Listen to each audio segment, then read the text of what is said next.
അന്താരാഷ്ട്ര രാഷ്ട്രീയത്തിൽ സമീപകാലത്ത് ഏറ്റവും കൂടുതൽ ചർച്ച ചെയ്യപ്പെടുന്ന വിഷയങ്ങളിലൊന്നാണ് ഇന്ത്യയുടെ വിദേശ നയത്തിൽ സംഭവിച്ചുകൊണ്ടിരിക്കുന്ന തന്ത്രപരമായ മാറ്റങ്ങൾ. പതിറ്റാണ്ടുകളായി ഇന്ത്യ നിലനിർത്തിയിരുന്ന നയതന്ത്ര നിലപാടുകൾക്ക് മാറ്റം വരുത്തിക്കൊണ്ട് അമേരിക്ക എന്ന ശക്തനായ എതിരാളിയുടെ തോളിൽ കൈയിട്ട് വളരുന്നതിന് പകരം റഷ്യയുമായുള്ള സൗഹൃദം ശക്തമാക്കുന്നതിലൂടെ ഇന്ത്യ ലോകവേദിയിൽ പുതിയൊരു സ്ഥാനം ഉറപ്പിക്കുകയാണെന്ന ചോദ്യം പ്രസക്തമാവുന്നു. റഷ്യ, ചൈന, ഇറാൻ, ഉത്തര കൊറിയ തുടങ്ങിയ രാജ്യങ്ങൾ ഉൾപ്പെടുന്ന അമേരിക്കൻ വിരുദ്ധ ചേരിയിലേക്കും ഇന്ത്യയും ചേരുകയാണോ അതോ അമേരിക്കയ്ക്ക് ഒരു ബദൽ ശക്തിയായി ഉയർന്നു വരാനുള്ള തയ്യാറെടുപ്പിലാണോ എന്നുള്ളത് ആഴത്തിൽ വിശകലനം ചെയ്യേണ്ട ഒരു വിഷയമാണ്. ശീതയുദ്ധകാലത്ത് റഷ്യയുമായി, അതായത് അന്നത്തെ സോവിയറ്റ് യൂണിയനുമായി അടുത്ത ബന്ധം പുലർത്തിയിരുന്നെങ്കിലും 21ാം നൂറ്റാണ്ടിൽ അമേരിക്കയുമായി തന്ത്രപരമായ പങ്കാളിത്തം കെട്ടിപ്പടുക്കുന്നതിൽ ഇന്ത്യ വലിയ ശ്രദ്ധ നൽകിയിരുന്നു. സാമ്പത്തിക, സൈനിക, സാങ്കേതിക മേഖലകളിൽ ഇരു രാജ്യങ്ങളും തമ്മിലുള്ള സഹകരണവും വർദ്ധിച്ചു. എന്നാൽ ഡൊണാൾഡ് ട്രംപ് അധികാരത്തിൽ വന്നതോടെ ഈ ബന്ധത്തിൽ ചില ഉലച്ചിലുകൾ സംഭവിക്കുകയായിരുന്നു. ട്രംപിന്റെ അമേരിക്ക ഫസ്റ്റ് എന്ന നയം ലോകരാഷ്ട്രങ്ങളുമായുള്ള വ്യാപാര ബന്ധങ്ങളിൽ വലിയ അസ്ഥിരതയും സൃഷ്ടിച്ചു. റഷ്യയിൽ നിന്ന് എണ്ണ വാങ്ങുന്നതുമായി ബന്ധപ്പെട്ട് ഇന്ത്യക്കെതിരെ ട്രംപ് ഏർപ്പെടുത്തിയ അധിക താരിഫുകളാണ് ഈ വെല്ലുവിളിയുടെ ഏറ്റവും വലിയ ഉദാഹരണം. ഇന്ത്യയിൽ നിന്ന് അമേരിക്കയിലേക്ക് കയറ്റുമതി ചെയ്യുന്ന ഉൽപ്പന്നങ്ങൾക്ക് 50% വരെ അധിക തീരുവ നൽകേണ്ടി വന്നത് ഇന്ത്യൻ വ്യവസായ മേഖലയ്ക്ക് വലിയ തിരിച്ചടിയായി. ഈ ഏകപക്ഷീയമായ നടപടി ഇന്ത്യയെ പോലുള്ള ഒരു പരമാധികാര രാഷ്ട്രത്തോട് ബഹുമാനമില്ലായ്മ കാണിക്കുന്നതിന് തുല്യമായി കണക്കാക്കപ്പെട്ടു. ഇത് ഇന്ത്യക്ക് അമേരിക്കയെ പൂർണ്ണമായും ആശ്രയിക്കുന്നത് അപകടകരമാണെന്ന ചിന്തയും നൽകി. ട്രംപിന്റെ ഈ നയത്തിനെതിരെ അമേരിക്കൻ കോൺഗ്രസിൽ പോലും ശക്തമായ എതിർപ്പുകളാണ് ഉയരുന്നത്. ഡെമോക്രാറ്റുകളും റിപ്പബ്ലിക്കന്മാരും ഒരുപോലെ ട്രംപിന്റെ നയത്തെ വിമർശിച്ചു.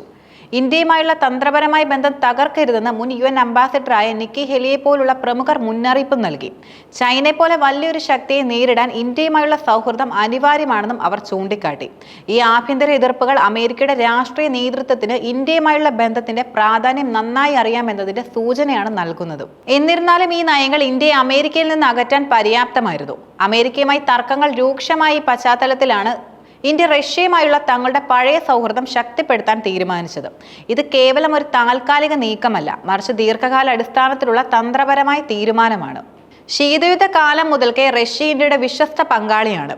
സൈനിക, സാങ്കേതിക, ആണവ, ബഹിരാകാശ മേഖലകളിൽ റഷ്യ നൽകിയ പിന്തുണ ഇന്ത്യയുടെ വളർച്ചയിൽ നിർണായകമായിട്ടുള്ള പങ്കും വഹിച്ചിട്ടുണ്ട്. ഇന്ന് ഇന്ത്യയുടെ സൈനിക ആയുധങ്ങളുടെ വലിയൊരു ഭാഗം റഷ്യൻ നിർമ്മിതമാണ്. റഷ്യയിൽ നിന്ന് കുറഞ്ഞ വിലയ്ക്ക് എണ്ണ വാങ്ങാനുള്ള ഇന്ത്യയുടെ തീരുമാനം കേവലം രാഷ്ട്രീയപരമായ ഒരു നിലപാടായിരുന്നില്ല, മറിച്ച് രാജ്യത്തിന്റെ ഊർജ്ജ സുരക്ഷ ഉറപ്പാക്കുന്നതിനുള്ള ഒരു സാമ്പത്തിക തീരുമാനം കൂടിയായിരുന്നു. ഇത് അന്താരാഷ്ട്ര സമ്മർദ്ദങ്ങളെ മറികടക്കാൻ ഇന്ത്യക്ക് കരുത്ത് നൽകി. റഷ്യൻ സുരക്ഷാ കൗൺസിൽ സെക്രട്ടറി സെർജി ഷോയിഗും ഇന്ത്യൻ ദേശീയ സുരക്ഷാ ഉപദേഷ്ടാവ് അജിത് ഡോവലും തമ്മിൽ നടന്ന കൂടിക്കാഴ്ച ഈ പുതിയ ബന്ധത്തിന്റെ വ്യക്തമായ സൂചനയാണ്. റഷ്യൻ പ്രസിഡന്റ് പുടിന്റെ ഇന്ത്യ സന്ദർശനത്തെക്കുറിച്ചുള്ള സൂചനകളും ഇന്ത്യൻ വിദേശകാര്യമന്ത്രി S ജയശങ്കറിന്റെ റഷ്യൻ സന്ദർശനവും ഈ ബന്ധം പുതിയ തലത്തിലേക്ക് ഉയർത്താനുള്ള ഇരു രാജ്യങ്ങളുടെയും താൽപര്യത്തെ കാണിക്കുന്നു. സെർജി ഷോയിഗു ഈ ബന്ധത്തെ ശക്തവും കാലം തെളിയിച്ചതുമായ സൗഹൃദം എന്ന് വിശേഷിപ്പിച്ചത് ഈ ചരിത്രപരമായ ബന്ധത്തിന്റെ ആഴം വ്യക്തമാക്കുന്നു.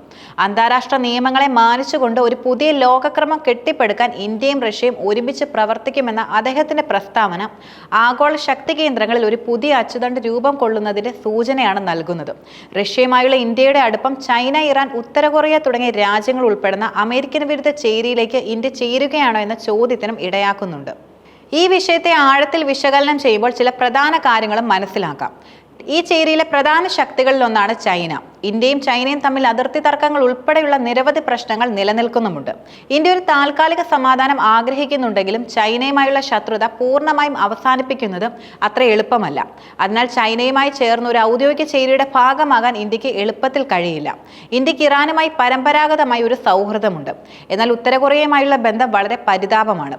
ഇറാൻ, ഉത്തര കൊറിയ തുടങ്ങിയ രാജ്യങ്ങളുമായി ചേർന്ന് ഒരു ചേരി രൂപീകരിക്കുക എന്നത് ഇന്ത്യയുടെ ബഹുമുഖ താൽപര്യങ്ങൾക്കെതിരാണ്. ഒരു പ്രത്യേക ചേരിയുടെ ഭാഗമാകാൻ ആഗ്രഹിക്കാത്ത രാജ്യമാണ് ഇന്ത്യ എന്നത്. അമേരിക്കൻ സമ്മർദ്ദത്തിന് വഴങ്ങാത്തതുപോലെ റഷ്യൻ, ചൈനീസ് ചേരിയുടെ സമ്മർദ്ദങ്ങൾക്കും ഇന്ത്യ വഴങ്ങില്ല. ഇന്ത്യയുടെ വിദേശ നയത്തിന്റെ പ്രധാന തത്വം സ്വന്തം ദേശീയ താൽപര്യങ്ങൾ സംരക്ഷിച്ചുകൊണ്ട് സ്വതന്ത്രമായി തീരുമാനമെടുക്കുക എന്നതാണ്. ഈ സാഹചര്യത്തിൽ ഒരു ഔദ്യോഗിക അമേരിക്കൻ വിരുദ്ധ ചേരിയിൽ ചേരുന്നതിന് പകരം ഇന്ത്യ ഒരു ബഹുമുഖ ലോകക്രമത്തിന്റെ സന്തുലിത ശക്തിയായി മാറാനാണ് ശ്രമിക്കുന്നത്.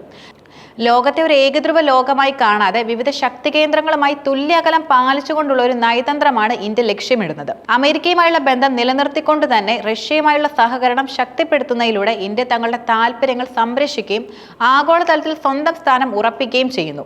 ട്രംപിന്റെ ഏകപക്ഷീയമായ നയങ്ങൾ ഇന്ത്യയെ പോലുള്ള രാജ്യങ്ങൾക്ക് അമേരിക്കയെ മാത്രം ആശ്രയിക്കുന്നത് അപകടകരമാണെന്ന തിരിച്ചറിവും നൽകി. ഈ സാഹചര്യത്തിൽ ഇന്ത്യ സ്വീകരിച്ച തന്ത്രപരമായ നീക്കം ഒരു പുതിയ ലോകക്രമത്തിന്റെ തുടക്കമായിരിക്കാം.